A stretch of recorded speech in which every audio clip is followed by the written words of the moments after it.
Presiden Joko Widodo dan seluruh menterinya telah memerintahkan jajarannya untuk memanfaatkan dan mengoptimalkan produk-produk dalam negeri yang terbaik. Lantas, apakah Merdeka Belanja Produk Dalam Negeri bisa mewujudkan kemandirian bangsa Indonesia? Sudah bersama saya Heru Pambudi, Sekretaris Jenderal Kementerian Keuangan, dan juga Kukrit Suryo Wicaksono, Wakil Ketua Umum Kadin, untuk membahas hal tersebut. Bapak-bapak, terima kasih sudah hadir di CNN Indonesia. Terima kasih. Saya mau ke Pak Heru dulu. Pak Heru, mungkin bisa diceritakan penyelenggaraan temu bisnis tahap 6 ini seperti apa, Pak? Ya, Mbak Frida, ini yang ke-6 ya. Sebenarnya sudah ada, dengan demikian sudah ada 5. Ya. 4 tahun kemarin, awal tahun ini kuartal 1 itu sekali, dan ini yang kedua, yang ke-6 tentunya. Nah, ini yang berbeda dengan sebelum-sebelumnya. Kita sekarang ini gandengan sama Kadin, sama LKPP juga. Jadi yang menyelenggarakan itu sekarang ada 4, Kementerian Keuangan, kemudian Kumham, sama LKPP dan Kadin. Nah, ini ketemulah 2 event besar ini, yaitu event temu bisnis atau business matching, dan juga ada ICEF, nanti Pak Kukrit yang menjelaskan ya. Nah, intinya bahwa kita itu kan tadi diminta bagaimana kita itu supaya produk dalam negeri itu kita manfaatkan, kita berdayakan, kita beli, kita pakai, kita konsumsi. Nah, salah satu strateginya tentunya adalah mempertemukan supply demand, yaitu yang jual dan yang beli. Nah, ini upaya kita untuk mempertemukan inilah yang sudah ke-6 ini. Nah, ini dengan demikian, ini tujuannya adalah supaya nanti akan ada deal-deal bisnis dari yang beli, yaitu terutama yang memang pemerintah ya, ada KL, Pemda, Pemprov, Bupati, Kabupaten, ya, dan semuanya itu, BUMN, BUMD, itu nanti kita bisa bertemu dengan supplier-supplier yang produk dalam negeri, termasuk dan terutama yang UMKM. Nah, dengan demikian nanti ini bisa muncul transaksi-transaksi, dan juga nanti pada akhirnya serapan untuk yang produk lokal ini memang sepenuhnya bisa kita lakukan. Juga di sini kita lakukan selain ketemu ya, ada business matching tadi, ketemu satu meja supplier dan supply demand tadi, ada juga kita konsultasi. Jadi konsultasi termasuk di situ mulai dari berapa sih alokasi anggaran pemerintah yang bisa dimanfaatkan oleh pengusaha lokal. Ini kita sampaikan, dan kemudian di sektor apa, apakah barang, jasa, itu semua kita sampaikan, sehingga nanti di sana di pihak yang pengusaha, penyedia, penjual itu bisa kemudian menangkap peluang ini. Juga ada cerita-cerita lainnya yang bisa mendukung ini, ada ada tambahan-tambahan acara yang lain lah, pameran, FGD, diskusi-diskusi kayak gitu. Nah, ini kan yang ke-6 nih Pak ya, dari yang ke-1 sampai ke-5 tujuan dan manfaatnya apakah ada perubahan, apakah sudah tercapai? Secara umum prinsipnya begini, pokoknya Presiden bilang, sama juga para pimpinan tadi menteri, kita itu anggaran yang dialokasikan untuk produk dalam negeri, khususnya UMKM itu sudah ada di dalam APBN, itu sudah ada. Misalnya ya, saya sampaikan untuk yang tahun ini itu ada 1.179 triliun. Dan perintahnya adalah pokoknya semuanya harus diserap. Paling tidak 95%. Dan kita itu berarti dengan demikian kita harus mencari cara supaya ini bisa ketemu nih. Duit yang sebegitu besar dengan supply yang nanti akan kita harapkan dari produsen-produsen lokal. Ya kan? Nah, ini targetnya seperti itu secara umum. Nah, dengan tahapan-tahapan yang sudah ke-6 ini, semakin lama semakin kita itu dekat nih antara produsen dan konsumen. Dalam hal ini adalah pemerintah melalui dana APBN dan APBD. Dan sampai sekarang laporan yang kami terima itu semua bagus nih, on the track ya. Sampai dengan per sekarang itu bisa kita lihat bahwa ini semua kan membelanjakan sesuai dengan perintahnya, dan ini kita pantau. Ini jalan bagus, bagus. Oke Pak, nah Pak Kukrit, di era ekonomi yang sudah global dan sangat dinamis, bukan hanya pertemuan tatap muka ya, tapi melalui pertemuan Zoom meeting dan lain sebagainya. Apakah Anda masih melihat temu bisnis ke-6 ini menjadi suatu langkah yang efektif untuk mencapai tujuan-tujuan yang tadi Pak Heru katakan? Terima kasih Mbak Frida. Jadi memang betul sekali Mbak, saya rasa apa tadi yang disampaikan oleh Pak Heru terkait belanja produk dalam negeri itu kita harus keroyok bareng-bareng, harus rame-rame. Dan dalam hal ini alhamdulillah juga Kadin sudah diajak bersinergi bersama-sama dengan Kementerian Keuangan dan LKPP serta Kemenkumham. Melalui acara ini kita bukan hanya ingin menemukan tadi supply and demand, tapi kita juga ingin lebih mensosialisasikan belanja e-katalog itu seperti apa sih? Karena di Kadin Indonesia sekarang ada sekitar 200.000 anggota kami, baik dari Kadin Provinsi, Kabupaten, Kota maupun asosiasi usaha dan himpunan, itu bisa dibilang 60% adalah UMKM. Dan mereka rata-rata belum begitu familiar dengan e-katalog. Nah, melalui acara ini kita juga ingin sosialisasikan bahwa e-katalog itu apa sih, kemudian di situ ada transparansi, di situ juga ada support dari pemerintah, dan besok di acara talkshow yang diadakan oleh Kadin, kita juga akan adakan pembiayaan, Mbak. Pembiayaan untuk UMKM-UMKM yang mereka mendapatkan order melalui e-katalog. Jadi saya rasa ini akan sangat meringankan beban para pelaku usaha, terutamanya teman-teman UMKM ini, dan mereka bisa ikut serta di transaksi e-katalog dan juga membantu target yang tadi disampaikan oleh Pak Heru. Nah Pak Heru sendiri tanggapannya terhadap adanya e-katalog ini seperti apa Pak? Apakah Ini memang sangat efektif? bagus sekali ya, bagus sekali. Jadi kalau dulu itu kan nyari barang itu kan harus nyari udah kasak kusuk kemana-mana. Nah sekarang itu tinggal ya lihat yang dalam bentuk elektronik, yang katalog yang bentuk elektronik, dan di situ kan transparan, ya kan? Sehingga kita bisa punya banyak pilihan. Pun demikian yang yang supplier juga bisa punya opsi-opsinya. Nah, yang juga bagus adalah pemerintah itu sekarang itu juga sangat mendorong cashless. Jadi melalui kartu kredit pemerintah yang domestik itu. Nah, dengan cashless ini mudah-mudahan pengadaan oleh pemerintah itu jauh lebih mudah, simple ya, dan cepat, transparan. Nah, dengan demikian nanti ini diharapkan dengan uang yang sudah dialokasikan itu, kemudian informasi yang sudah bisa dengan mudah kita akses melalui e-katalog salah satunya, pemahaman-pemahaman yang sudah kuat terutama oleh UMKM kita itu supaya mereka bisa masuk e-katalog, dan dengan menggunakan metode pembiayaan yang cashless, maka Indonesia kita harapkan bisa menjadi tuan rumah untuk untuk kita sendiri, terutama khususnya di bidang konsumsi. Ya kan, jangan sampai kemudian ada produk-produk yang dari luar dan kemudian kita UMKM kita nggak bisa tumbuh. Oke, nah Pak Kukrit, sebelum kita break nih, satu pertanyaan. Sebagai pengusaha, apa tantangan terbesar yang dilihat dalam hal penyerapan produk lokal, produk dalam negeri ini, Pak? Oke, tantangannya adalah dari sisi peluang, Mbak. Nah, makanya e-katalog ini memberikan satu peluang besar untuk teman-teman pelaku usaha di daerah terutama. Bukan saja pasarnya terbuka semakin lebar, tapi mereka juga bisa berintrospeksi diri. Karena di situ kan terbuka, Mbak, fair dilihat. Oh, produk segini kalau punya saya barang yang sama kok harganya lebih mahal. Sedangkan ada satu produk mungkin dari Kalimantan harganya lebih murah. Ini saya rasa juga akan menjadi pembelajaran untuk teman-teman.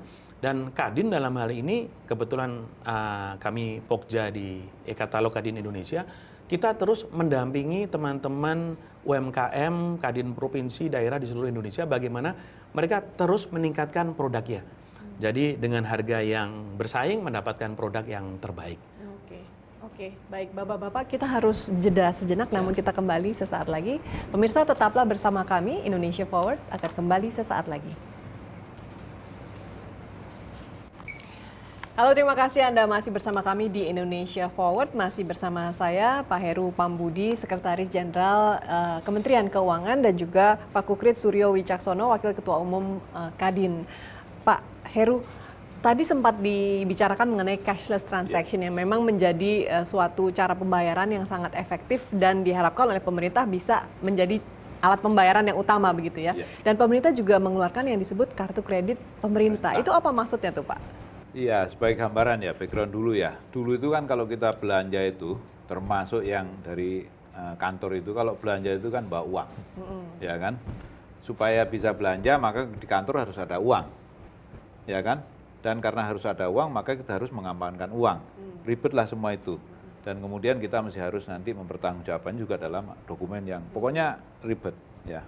Nah sekarang pemerintah punya satu metode atau cara untuk mempermudah itu yang disebut dengan kartu kredit pemerintah domestik, ya, yaitu sistem pembayaran yang cashless. Ya sama dengan prinsipnya dengan kartu kredit yang lain, prinsipnya sama.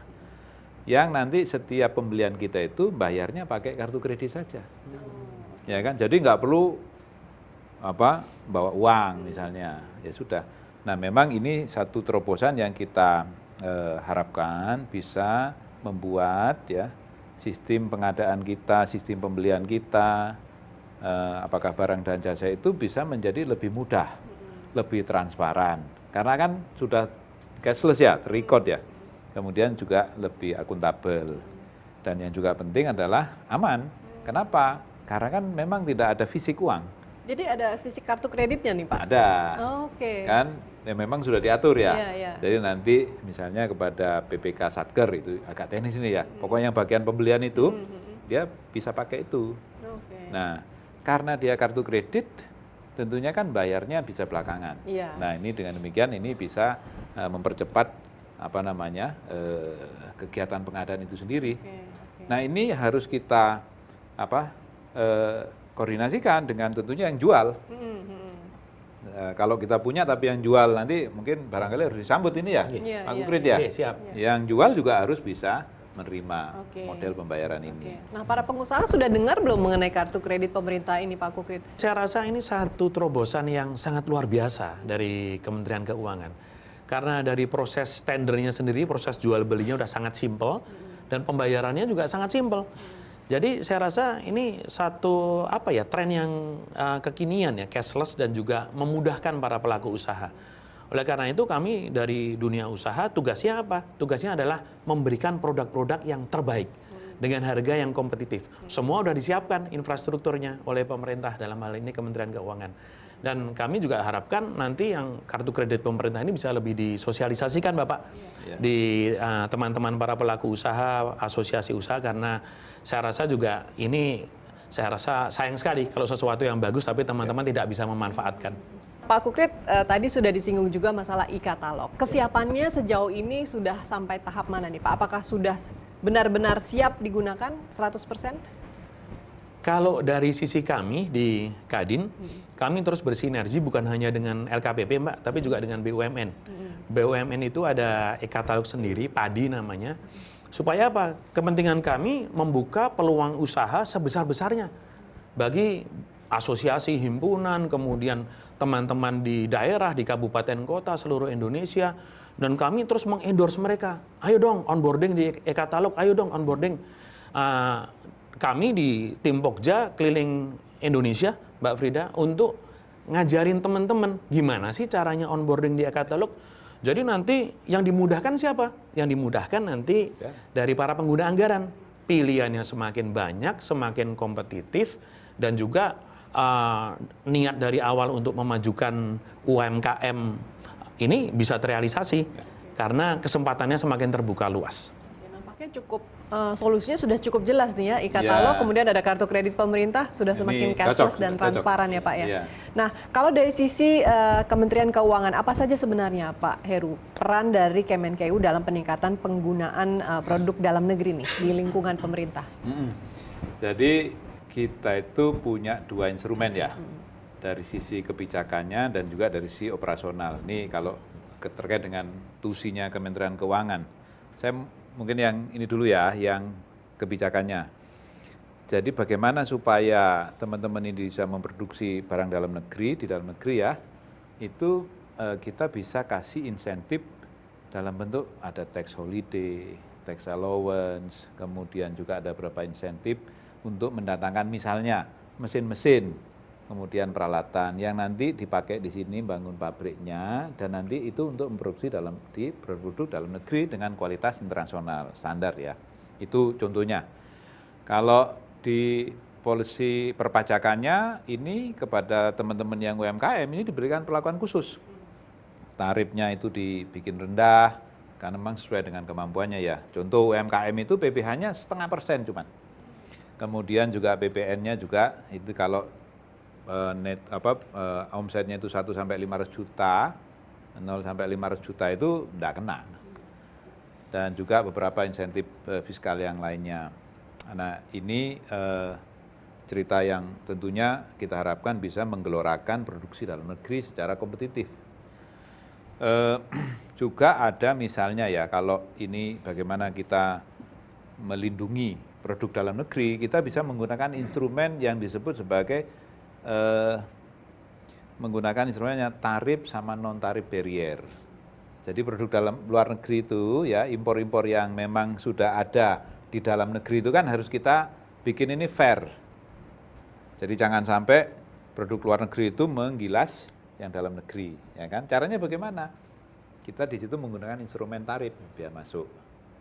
Atau menggunakan izin-izin yang memang diperlukan supaya supaya produk dalam negeri ini bisa bersaing secara fair, ya kan?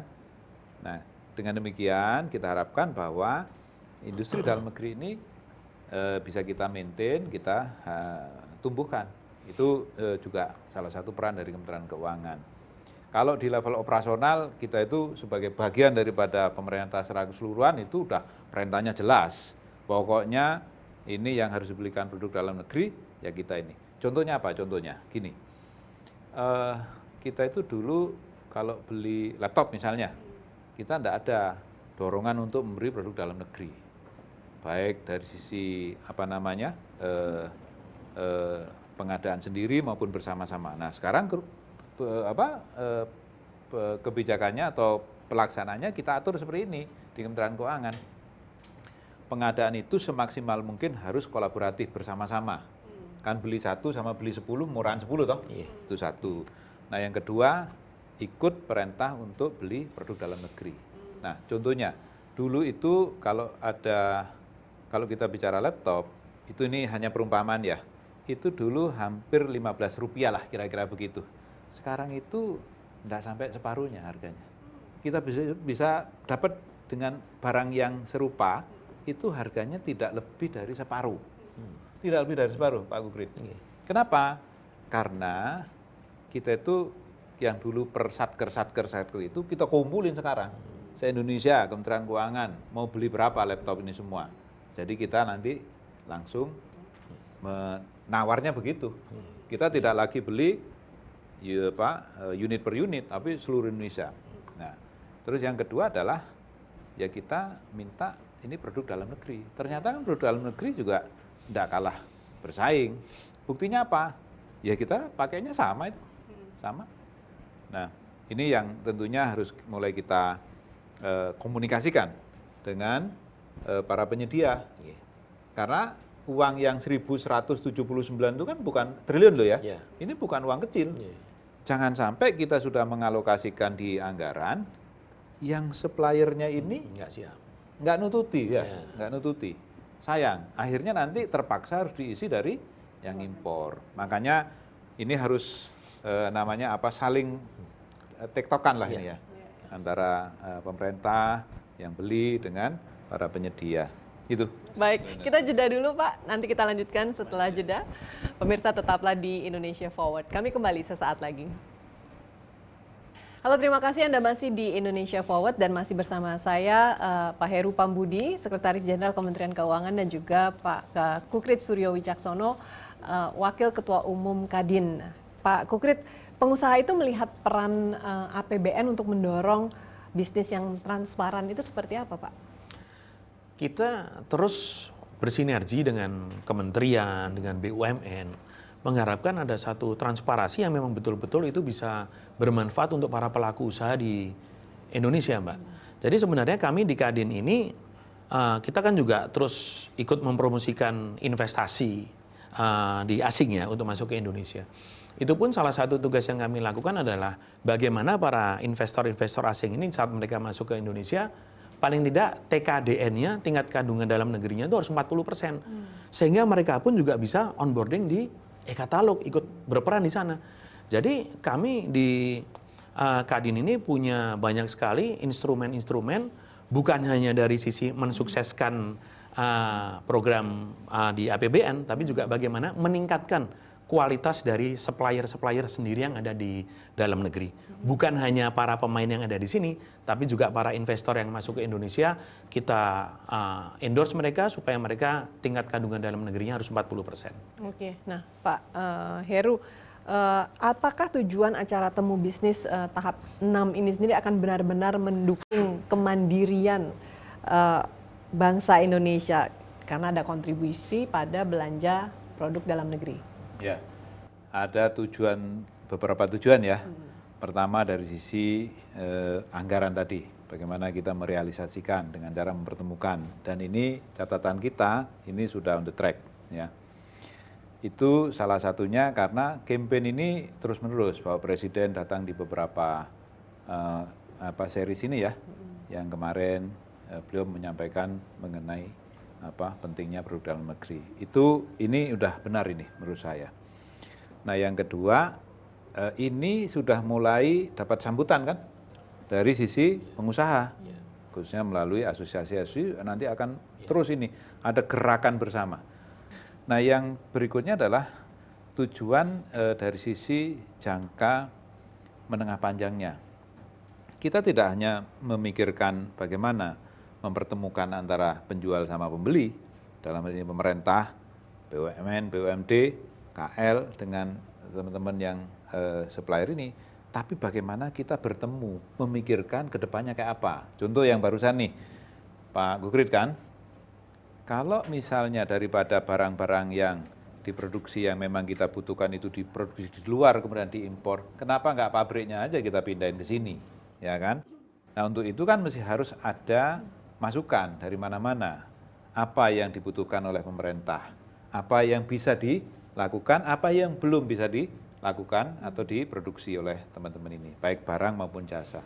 Nah ini nanti kita ada matching nanti ini, dan kemudian pemerintah bisa mengeluarkan policy-policy lanjutannya. Itu penting sekali.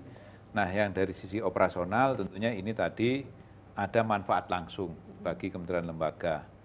Yang jelas bahwa kalau ini bisa kita lakukan secara berkesinambungan, maka bayangan saya begini, Indonesia akan bisa memanfaatkan dana yang memang sudah disiapkan di anggaran, di APBN itu, yang jumlahnya sebenarnya besar sekali loh ya, 1.179 triliun. Itu sudah untuk pengadaan barang dan jasa saja sudah sepertiga dari size-nya APBN yang sekitar 3.000-an itu. Ini kan barang gede, sehingga mudah-mudahan Indonesia bisa menciptakan satu ekosistem production, kemudian juga sistem pasar yang memang betul-betul berpihak kepada ya pengusaha lokal. Dan pengusaha lokal itu ya saudara kita semua kan itu kan. Dan pada akhirnya semakin ini terus berputar, bergelora bisnis ini yang di lokal-lokal ini, mudah-mudahan Indonesia tidak hanya memikirkan bagaimana kita men-secure market sendiri atau men-supply potensi market di dalam negeri, tapi mulai kita bisa, ayo kita lihat, bisa nggak barang-barang kita dorong ke tetangga sebelah. Jangan sampai kemudian kita hanya mikirin bagaimana menahan yang dari luar, tapi sesekali kita mulai out of the box, mengenai jangankan menahan, kita ingin ekspansi ke luar. Ini yang harus kita cita-citakan bersama nih. Dan melalui forum seperti ini ya, business matching dan kemudian ICF ini, mudah-mudahan ini akan men-trigger satu kegiatan bisnis yang lebih transparan, bagus, akuntabel, kemudian pemanfaatan anggaran yang lebih efisien, transparan juga, akuntabel, dan pada akhirnya membuat ekonomi Indonesia bisa jauh lebih baik. Mandiri kemudian bisa mengekspor ya Pak ya. Itu cita-cita besarnya. Baik. Nah Pak Kukrit, dari sisi pengusaha nih Pak, apa yang bisa dilakukan untuk mempercepat atau akselerasi belanja dalam negeri ini sehingga kemudian pengusaha berkontribusi bagi tujuan besar tadi itu, menjadi mandiri sebagai bangsa Indonesia dan juga turut mengekspor barang-barangnya ke luar negeri? Banyak banget Mbak. Dari apa tadi yang disampaikan oleh Pak Heru itu, saya rasa ini kan menjadikan sebuah pemerataan peluang untuk teman-teman pelaku usaha sendiri. Dan secara infrastruktur kita siap kok Mbak. Mungkin nanti kami mengundang CNN juga untuk ikut menyaksikan pameran yang ada di hall di sana. Itu semua produk dalam negeri. Dan bisa dibilang itu adalah produk-produk unggulan yang mungkin selama ini teman-teman di Jakarta atau mungkin teman-teman di kementerian itu nggak tahu. Kalau ternyata, oh kita punya barang ini, oh kita punya barang yang nggak kalah kualitasnya dengan barang import. Nah ini kita ajak teman-teman, kita terima kasih kepada Kementerian Keuangan yang sudah mengundang seluruh perwakilan pemerintah provinsi seluruh Indonesia untuk menyaksikan bahwa produk-produk kita tuh nggak kalah keren, nggak kalah update, dan produk-produk kita pun harganya bersaing. Oleh karena itu kami di Kadin Indonesia sangat berterima kasih Mbak, dalam hal ini kita diajak bersinergi karena kalau kita bilang belanja produk dalam negeri nomor satunya ya harus bersinergi. Kita kroyok bareng-bareng, kita siapkan produk yang berkualitas, kita siapkan produk yang selalu update, dan kita siapkan produk yang harganya bersaing. Semoga sukses Pak. Terima kasih Pak Terima Heru kasih. sekali lagi atas waktunya dan juga Pak Kukti. Terima kasih Pak atas waktunya.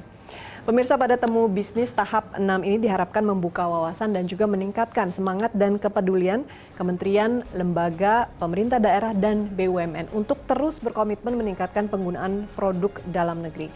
Karena dengan belanja produk dalam negeri, mereka telah menjadi pahlawan di negeri sendiri dan menjadikan bangsa Indonesia bangsa yang mandiri. Saya Frida Litwina, undur diri. Terima kasih atas kebersamaannya. Sampai jumpa.